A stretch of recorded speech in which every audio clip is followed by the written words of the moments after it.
CIB news, प्रयत्न आमचा, न्याय तुमचा। भारताचे माजी पंतप्रधान डॉक्टर मनमोहन सिंग यांचे गुरुवारी डिसेंबर 26 वयाच्या 92व्या वर्षी निधन झाले। ते वयाशी संबंधित आजाराने त्रस्त होते।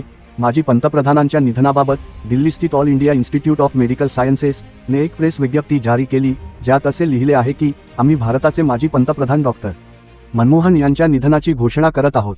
सिंग वयाच्या 92व्या वर्षी माहिती द्या। वय संबंधित वैद्यकीय परिस्थितीसाठी त्यांच्यावर उपचार सुरू होते आणि 26 डिसेंबर 2024 रोजी अचानक ते घरी कोसळले। त्यांना वाचवण्याच्या उपाययोजना तातडीने घरी सुरू करण्यात आल्या। त्यांना रात्री 8:06 एमस नवी दिल्लीच्या वैद्यकीय आपत्कालीन स्थितीत आणण्यात आले। सर्व प्रयत्न करूनही त्यांना वाचवता आले नाही आणि रात्री 9:51 त्यांना मृत घोषित करण्यात आले।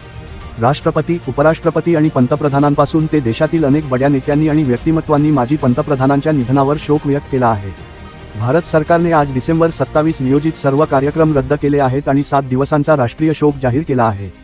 डॉक्टर मनमोहन सिंग यांच्या पार्थिवावर पूर्ण शासकीय सन्मानाने अंत्यसंस्कार करण्यात येणार आहेत। शनिवारी डिसेंबर 28 त्यांच्यावर अंत्यसंस्कार होण्याची शक्यता आहे। मनमोहन सिंग यांचा जन्म 1932 मध्ये पंजाबमध्ये झाला। 2004 ते 2014 या काळात ते सलग 2 वेळा भारताचे पंतप्रधान होते।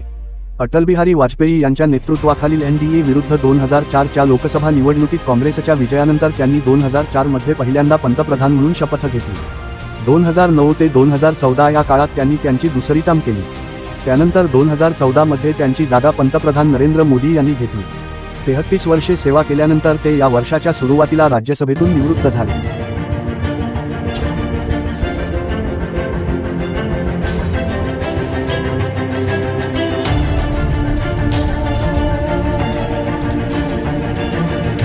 CIB न्यूज, प्रयत्न आमचा, न्याय तुमचा।